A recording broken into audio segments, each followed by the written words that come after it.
ಎಲ್ಲರಿಗೂ ನಮಸ್ಕಾರ. Welcome back to my channel. ಇವತ್ತಿನ ರೆಸಿಪಿ ಬಂದು ಬೆಂಡೆಕಾಯಿ ಗೊಜ್ಜು ಸಿಂಪಲ್ಲಾಗಿ ಮಾಡೋದು ಹೇಳ್ಕೊಡ್ತೀನಿ.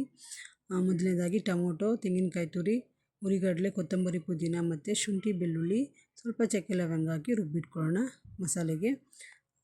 ಆಮೇಲೆ ಒಂದು ಬಾಣಲಿ ಇಟ್ಕೊಂಡು ಅದಕ್ಕೆ ಸ್ವಲ್ಪ 2 ಟೇಬಲ್ ಸ್ಪೂನ್ ಎಣ್ಣೆನ ಹಾಕಿ ಸ್ವಲ್ಪ ಫ್ರೈ ಮಾಡ್ಕೊಳ್ಳೋಣ ಬೆಂಡೆಕಾಯಿನ. ಏನಕ್ಕೆ ಫ್ರೈ ಮಾಡೋದು ಅಂತ ಹೇಳಿದರೆ, ಸ್ವಲ್ಪ ನೀರಿನಂಶ ಏನಾದರೂ ಇದ್ದರೆ ಅದು ಡ್ರೈ ಆಗಲಿ ಅಂತ ಹೇಳಿ ಸ್ವಲ್ಪ ಫ್ರೈ ಮಾಡೋದಷ್ಟೇ. ಮತ್ತು ಫ್ರೈ ಮಾಡ್ದೇ ಡೈರೆಕ್ಟಾಗಿ ಹಾಕಿದ್ರೆ ನಮಗೆ ಅದು ಸ್ವಲ್ಪ ಲೋಳೆ ಥರ ಬಂದುಬಿಡುತ್ತೆ ಸಾಂಬಾರು ಜಾಸ್ತಿ. ಸೊ ಅದಕ್ಕೋಸ್ಕರ ಮೊದಲೇ ಸ್ವಲ್ಪ ಎಣ್ಣೆ ಹಾಕಿ ಫ್ರೈ ಇಟ್ಕೊಬೋದು. ಹಾಗೇ ಡ್ರೈ ಫ್ರೈ ಕೂಡ ಮಾಡ್ಕೋಬೋದು. ಇಲ್ಲಾಂದರೆ ಸ್ವಲ್ಪ ಎಣ್ಣೆ ಆ್ಯಡ್ ಮಾಡ್ಕೊಳ್ಳಿ, ಸ್ವಲ್ಪ ಟೇಸ್ಟ್ ಬರುತ್ತೆ. ಇದನ್ನು ಒಂದು ಕಡೆ ಇಟ್ಕೊಂಡು ಮಸಾಲೆನ ರುಬ್ಕೊಳ್ಳೋಣ. ಮತ್ತು ಬಾಣಲಿಲಿ ಮಸಾಲೆ ರೆಡಿ ಮಾಡ್ಕೊಳ್ಳೋಣ.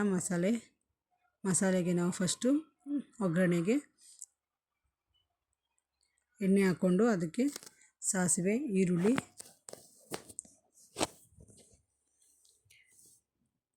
ಕರಿಬೇವು ಮತ್ತು ಮೆಣಸಿನ್ಕಾಯಿನ ಹಾಕ್ಕೊಂಡಿದ್ದೀನಿ.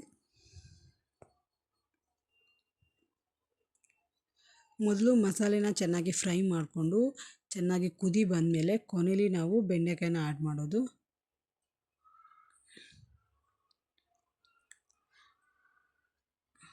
ಮಸಾಲೆ ಕೂಡ ನಾನು ಮಸಾಲೆ ಪದಾರ್ಥಗಳನ್ನು ಜಾಸ್ತಿ ಯೂಸ್ ಮಾಡಿಲ್ಲ. ರುಬ್ಬೋದಕ್ಕೆ ಏನು ಹಾಕ್ಕೊಂಡಿದ್ನೋ ಅದೇ. ಆ ಮಸಾಲೆಗೆ ಸ್ವಲ್ಪ ನಾನು ಅರಿಶಿಣ ಮತ್ತು ಅಚ್ಕಾರ ಮತ್ತು ಗರಂ ಮಸಾಲ ಆ್ಯಡ್ ಮಾಡಿಕೊಂಡು ಸಾಂಬಾರು ಪೌಡರ್ ಕೂಡ ಹಾಕ್ಕೊಂಡಿದ್ದೀನಿ. ಮಸಾಲೆ ಹಾಕ್ಕೊತಾಯಿದ್ದೀನಿ. ಮಸಾಲೆನ ಸ್ವಲ್ಪ ಎಣ್ಣೆಲೇ ಡ್ರೈಯಾಗಿ ಫ್ರೈ ಮಾಡಿದ್ರೆ ಎಣ್ಣೆ ಬಿಟ್ಟಾಗ ಕೊನೆಯಲ್ಲಿ ನೀರು ಆ್ಯಡ್ ಮಾಡ್ಕೋಬೇಕು. ಫಸ್ಟಿಗೆ ನೀರು ಆ್ಯಡ್ ಮಾಡಿದ್ರೆ ಮಸಾಲೆ ಬೇಗ ಬೇಯೋದಿಲ್ಲ. ಸೊ ಅದಕ್ಕೆ ಸ್ವಲ್ಪ ಎಣ್ಣೆಲಿ ಫ್ರೈ ಮಾಡ್ಕೊಳ್ಳಿ. ಆಮೇಲೆ ನಿಮ್ಗೆ ಎಷ್ಟು ಕ್ವಾಂಟಿಟಿ ಬೇಕೋ ಅಷ್ಟು ನೀರನ್ನು ಹಾಕ್ಕೊಳ್ಳಿ. ಜಾಸ್ತಿ ಗ್ರೇವಿ ಬೇಕು ಅಂದರೆ ಸ್ವಲ್ಪ ನೀರು ಜಾಸ್ತಿನೇ ಆ್ಯಡ್ ಮಾಡ್ಕೊಳ್ಳಿ. ಯಾಕಂದರೆ ಬೆಂಡೆಕಾಯಿ ಹಾಕಿದ ತಕ್ಷಣ ಸ್ವಲ್ಪ ಅದು ತಿಕ್ನೆಸ್ ಜಾಸ್ತಿ ಆಗುತ್ತೆ. ಸೊ ಅದಕ್ಕೋಸ್ಕರ ನಾವೇನು ಮಾಡಬೇಕು ಅಂದರೆ ಸ್ವಲ್ಪ ನೀರಿನಂಶ ಜಾಸ್ತಿನೇ ಇರಬೇಕು.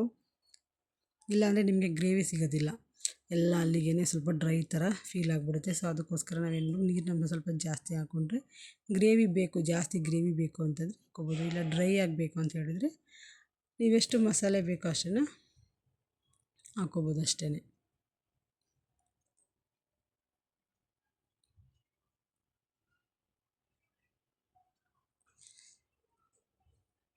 ಮಸಾಲೆ ಅಂತ ನಾನು ಜಾಸ್ತಿ ಪೌಡರ್ಗಳನ್ನ ಯೂಸ್ ಮಾಡೋದಿಲ್ಲ. ನಾರ್ಮಲಾಗಿ ಅರಿಶಿನ, ಅಚ್ಕಾರ ಮತ್ತು ಸ್ವಲ್ಪ ಗರಂ ಮಸಾಲ ಹಾಕ್ತೀನಿ.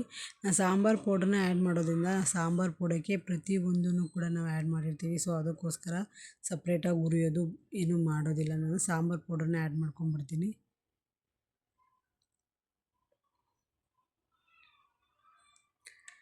ನೀವು ಸಾಂಬಾರು ಪೌಡರ್ ಬೇಡ ಅಂತ ಹೇಳಿದ್ರೆ ಧನಿಯಾ ಪೌಡರ್ ಆ್ಯಡ್ ಮಾಡ್ಕೋಬೋದು ಇದ್ರ ಜೊತೆಗೆ. ಮತ್ತು ಗರಂ ಮಸಾಲ, ಅಚ್ಕಾರ ಇವನ್ನು ಸ್ವಲ್ಪ ಕ್ವಾಂಟಿಟಿ ಜಾಸ್ತಿ ಹಾಕ್ಕೊಳ್ಳಿ.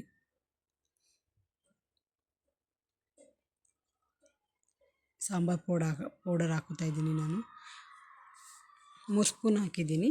ನನಗೆ ಎಷ್ಟು ಕ್ವಾಂಟಿಟಿ ಬೇಕೋ ಅಷ್ಟು ನೋಡಿಕೊಂಡು ನಾನು ಹಾಕ್ಕೊಂಡಿದ್ದೀನಿ. ನಾನು ಇನ್ನೂ ಸ್ವಲ್ಪ ನೀರು ಕೂಡ ಆ್ಯಡ್ ಮಾಡ್ಕೊತೀನಿ. ಯಾಕಂದರೆ ತುಂಬ ಗ್ರೇವಿ ಗಟ್ಟಿ ಆಗೋದ್ರಿಂದ ನನಗೆ ಸ್ವಲ್ಪ ಗ್ರೇವಿ ಬೇಕಾಗಿರೋದ್ರಿಂದ ಸೊ ನಾನೇನು ಮಾಡ್ತೀನಿ ಅಂದರೆ ಸ್ವಲ್ಪ ನೀರನ್ನ ಜಾಸ್ತಿ ಹಾಕ್ಕೊತೀನಿ. ನೀವೇ ನೋಡ್ಬೋದು, ನಾನು ಯಾವಾಗ ಬೆಂಡೆಕಾಯಿನ ಆ್ಯಡ್ ಮಾಡ್ತೀನಿ ಆವಾಗೇನಾಗುತ್ತೆ ಗ್ರೇವಿ ಆಟೋಮೆಟಿಕ್ಲಿ ಕಡಿಮೆ ಆಗುತ್ತೆ, ಡ್ರೈ ಥರ ಆಗೋಗುತ್ತೆ. ಸೊ ಅದಕ್ಕೋಸ್ಕರ ಸ್ವಲ್ಪ ಜಾಸ್ತಿ ನೀರು ಹಾಕ್ಕೊತೀನಿ. ಸ್ವಲ್ಪ ಸಾಲ್ಟ್ ಹಾಕಿದ್ದೀನಿ. ಎಷ್ಟು ಬೇಕೋ ಅಷ್ಟು ನೋಡ್ಕೊಂಡು ಹಾಕ್ಕೊಳ್ಳಿ ಸಾಲ್ಟು. ದಯವಿಟ್ಟು ಯಾರಿಗಾದರೂ ಈ ವಿಡಿಯೋ ಇಷ್ಟ ಆದರೆ ಖಂಡಿತವಾಗೂ ಲೈಕ್ ಮಾಡಿ, ಶೇರ್ ಮಾಡಿ, ಸಬ್ಸ್ಕ್ರೈಬರ್ ಆಗೋದನ್ನು ಮಾತ್ರ ಮರಿಬೇಡಿ. ಈಗ ಕುದಿ ಬಂದಿದೆ. ಇದು ಚೆನ್ನಾಗಿ ಕುದಿಬೇಕು, ಇನ್ನೂ ಸ್ವಲ್ಪ ಚೆನ್ನಾಗಿ ಕುದೀಲಿ. ಕುದಿದಾದಮೇಲೆ ನಾವು ಸ್ವಲ್ಪ ನೋಡಿಕೊಂಡು ಬೆಂಡೆಕಾಯಿನ ಹಾಕ್ಕೊಳ್ಳೋಣ. ಯಾಕಂದರೆ ಜಾಸ್ತಿ ಬೆಂಡೆಕಾಯಿ ಬೇಯಿಸೋ ಅವಶ್ಯಕತೆ ಇಲ್ಲ. ಯಾಕಂದರೆ ಅದು ಸ್ವಲ್ಪ ಸ್ಮೂತಾಗಿರೋದು ಬೇಗ ಬೆಂದೋಗುತ್ತೆ. ಬಾಯಿಗೆ ಸಿಗೋ ಹಾಗೆ ಬೆಂದರೆ ಸಾಕು. ಈಗ ಆಲ್ಮೋಸ್ಟ್ ಕುದ್ದಿದೆ. ಈಗ ನಾನು ಬೆಂಡೆಕಾಯಿ ಆ್ಯಡ್ ಮಾಡ್ಕೊತೀನಿ.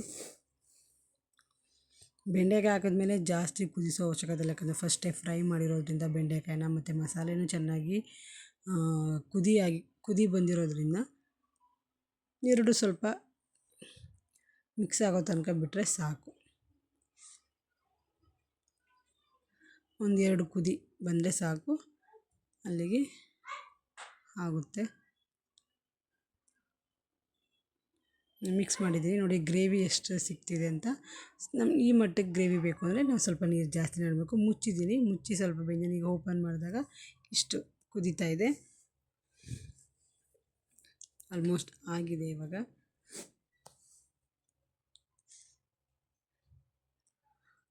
ಇನ್ನೂ ಜಾಸ್ತಿ ಬೇಯಿಸಬೇಕು ಅಂತ ನಿಮ್ಗೆ ಅನಿಸಿದ್ರೆ ಖಂಡಿತವಾಗ್ಲೂ ಇನ್ನೊಂದು ಸರಿ ಬೇಯಿಸ್ರಿ, ಅದು ಸ್ವಲ್ಪ ಕಲರ್ ಚೇಂಜ್ ಆಗುತ್ತೆ, ನಿಮ್ಗೆ ಗೊತ್ತಾಗುತ್ತೆ ನಿಮಗೆ.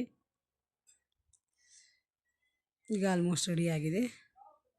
ಇದನ್ನು ಅನ್ನಕ್ಕೆ, ಚಪಾತಿಗೆ ಮತ್ತು ಮುದ್ದೆಗೂ ಕೂಡ ತುಂಬ ಚೆನ್ನಾಗಿರುತ್ತೆ.